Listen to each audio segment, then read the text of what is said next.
हरि ओम. अवधूत चिंतन श्री गुरुदेव दत्त. श्री स्वामी समर्थ.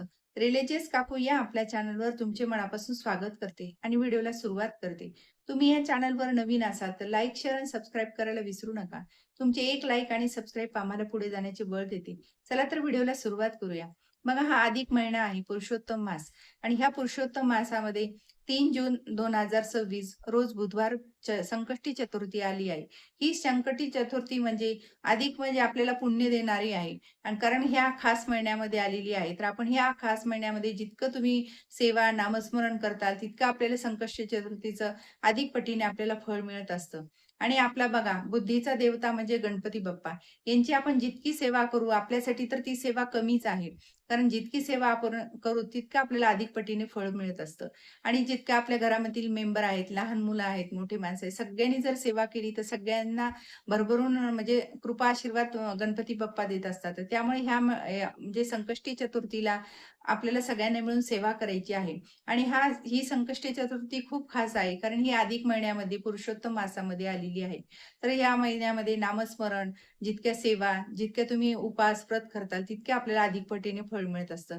आणि म्हणजे सगळ्यांना जेवढी शक्य होईल तेवढी सेवा करायची आहे. सेवा ही छोटी नसती, मोठी काही नसते. तुम्ही 5 मिनिटाची करा, 10 मिनिटाची करा. कारण ही सेवा म्हणजे सेवाच असते. तुम्ही त्या म्हणजे आपल्याला जितकी सेवा 5 मिनिटाची जरी केली, तरी आपल्याला त्याला आवर्जून म्हणजे पुण्य प्राप्त होणार आहे, कृपा आशीर्वाद प्राप्तच होणार आहे. कारण भगवान विष्णू, माता लक्ष्मी आपल्यावर कृपा आशीर्वाद देतातच या महिन्यामध्ये आपण जी काही सेवा करू. आणि त्यात आपल्याला म्हणजे संकष्टी चतुर्थी असल्यामुळे गणपती बाप्पाची सुद्धा आपल्याला म्हणजे पुण्य प्राप्त होणार आहेत. आपल्या जितकी सेवा करू, कृपा आशीर्वाद प्राप्त होणार आहेत. त्यामुळे हे आपल्याकडे म्हणजे दुग्ध शर्करा योग आहे. अधिक महिन्यामध्ये संकष्टी चतुर्थी असल्यामुळे आपल्याला सगळ्यांची सेवा म्हणजे करायला मिळणार आहे. त्यामुळे ही सेवा आपण आवर्जून करायची आहे.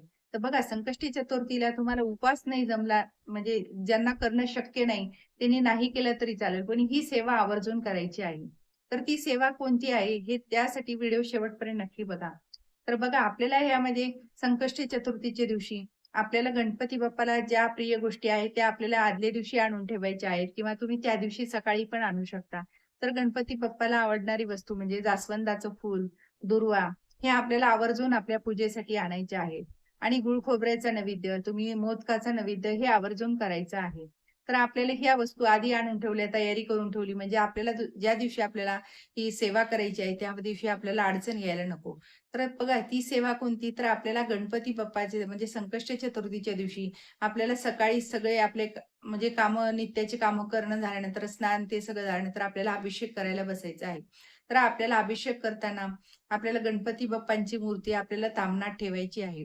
आणि आपल्याला पहिले पाणी घालून, नंतर आपल्याला म्हणजे पंचामृताने अभिषेक करायचा आहे. नंतर परत स्वच्छ चांगलं पाणी घालून मग गणपती मूर्ती पुसून आपल्याला म्हणजे देवघरात ठेवायची आहे.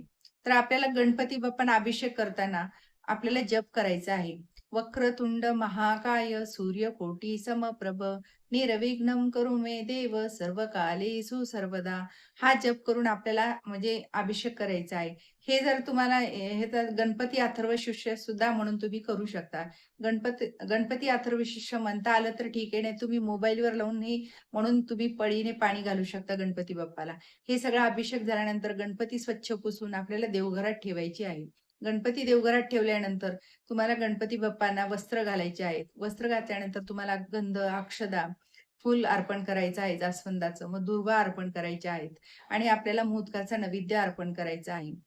21 मोदकचे नैवेद्य अर्पण केल्यानंतर आपल्याला आरती करायची आहे. जी तुम्हाला आवडती आहे ती तुम्ही आरती करू शकता. आणि तो प्रसाद आपल्याला सगळ्यांना वाटप करायचा आहे. आणि ज्यांना समजा आता ज्या लहान मुलांना बोलता येत नाही, त्यांची बुद्धी ही समजा आता कोणाची बुद्धी तल्लख असते, कोणाची कमी असते.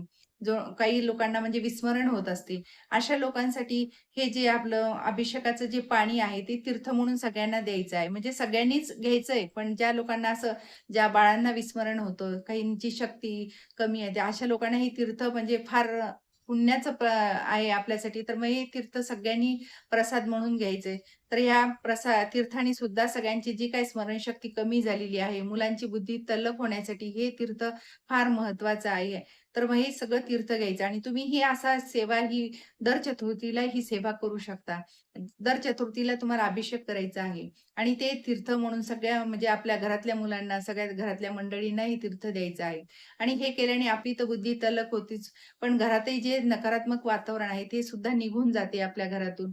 जे काय आपण दर महिन्याला अभिषेक करणार आहेत आणि जे सकारात्मक वातावरण तयार होते आणि आपल्याला गणपती बाप्पा तर आपल्यावर खूप आशीर्वाद देतात आणि प्रसन्नही होतील आपल्यावर. दर महिन्याला जर आपण असा म्हणजे अभिषेक केला तर आपल्यावर तर प्रसन्न होणारच आहेत. आणि ही सेवा म्हणजे तुम्ही काही अर्ध्या तासातही ही सेवा करू शकता घरच्या घरी. आपल्याला बाहेरही जायची गरज नाही. जर तुम्ही मंदिर असेल तर मंदिरात जाऊनही दर महिन्याला अभिषेक करू शकता. पण ही सेवा म्हणजे उच्च कोटीची सेवा आहे आणि आपल्या मुलांसाठी तर ही सेवा म्हणजे गणपती बाप्पांची खास सेवा आहे. आणि असेही लहान मुलांना गणपती बाप्पा खूप आवडतात. जर थोडं मोठं मुलं असेल तर मुलांच्या हाताने अभिषेक केला तरी चालतो. कारण ही बुद्धीची देवता आहे. प्रत्येकाने जर ह्या म्हणजे गणपती बाप्पावर अभिषेक केला तर प्रत्येकालाच म्हणजे भरभरून कृपा आशीर्वाद प्राप्त होतो. तर ही अशी सेवा संकष्ट चतुर्थीला आपल्याला करायची आहे. आणि जे काही तुम्ही आपल्याला म्हणजे चतुर्थीच्या दिवशी गणपती बाप्पांमध्ये आपल्याला ऊर्जा म्हणजे मोठ्या प्रमाणात असते. तर ती आपल्याला सगळ्यांना ऊर्जा प्राप्त होत असते. आणि घरात जर आपण अभिषेक केला, तर आपल्या घरामध्ये सुद्धा ते म्हणजे मंत्राचे उच्चार वगैरे घरात झाल्यानंतर आपल्या घरात कंपनं तयार होतात आणि सुरक्षा कवच तयार होते. आणि म्हणजे मुलांमध्ये सुद्धा एक ऊर्जा तयार होते. त्यांच्या सुद्धा प्रगती, जे काही त्यांची स्मरणशक्ती कमी झाली असेल, ती स्मरणशक्ती वाढते. आणि त्यांचंही म्हणजे अभ्यासात म्हणा, याच्यात सगळी प्रगती होत राहते. तर ही अशी बुद्धी देवताची सेवा आपल्याला संकष्टी चतुर्थीपासून आपल्याला म्हणजे हे अधिक महिन्याच्या चतुर्थीपासून सुरू करायची आहे. तुम्ही जर या संकल्पयुक्त चतुर्थी जर केल्या अभिषेकाच्या, तर तुम्हाला नक्कीच याचं म्हणजे यश येईल. तुम्ही 5 करू शकता, 11 करू शकता आणि ज्यांना शक्य नाही, त्यांनी अधिक महिन्यातली जरी एकादशी आपलं चतुर्थीला हे केलं, तरी त्याचं पुण्य प्राप्त आपल्याला होणारच आहे. तर तुम्ही नक्की ह्या चतुर्थीचं म्हणजे अनुभव घेऊन पहा. नक्की तुम्हाला यश येईल आणि तुम्हाला सुद्धा वाटेल, की आपल्या मुलांमध्ये खरंच खूप फरक जाणवायला लागला. आपल्या घरांमध्ये सुद्धा सकारात्मक वातावरण झाले. ज्या काही आपल्या कामं राहिलेले असतात, ते सुद्धा आपले मार्गी लागतात. पैशाच्या ज्या अडचणी असतील, त्या सुद्धा निघून जातात. तर तुम्ही ही ह्याची संकष्टी चतुर्थीची सेवा नक्की करून बघा. म्हणजे खूप तुम्हाला पण म्हणजे लवकर अनुभव येईल आणि तुम्हाला जो काही अनुभव आला, तो आम्हाला शेअर करा. श्री स्वामी समर्थ. जय जय स्वामी समर्थ. माझा जर व्हिडिओ तुम्हाला आवडल्यास लाईक, शेअर आणि सबस्क्राईब करायला विसरू नका.